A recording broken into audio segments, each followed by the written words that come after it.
এখানে আমি 4টি ডিম নিয়েছি। ডিমের সাদা অংশটা আলাদা করব আর কুসুমটা আলাদা করব। আলাদা আলাদা করে আমি একটা রেসিপি বানাবো।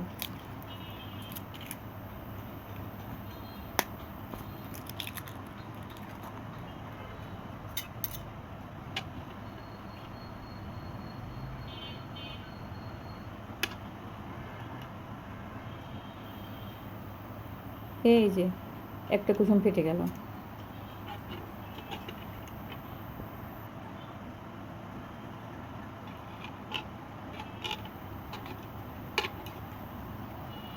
আলাদা করতে যেয়ে কুসুম সাদা অংশের সাথে মিশে গেল, আফসোস।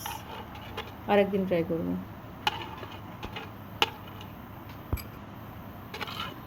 লাইফে সব কিছু পারফেক্ট হতে হবে এমন কোনো কথা নেই। হলে হবে, না হলে ইটস ওকে, কোনো প্যারা নেওয়া যাবে না।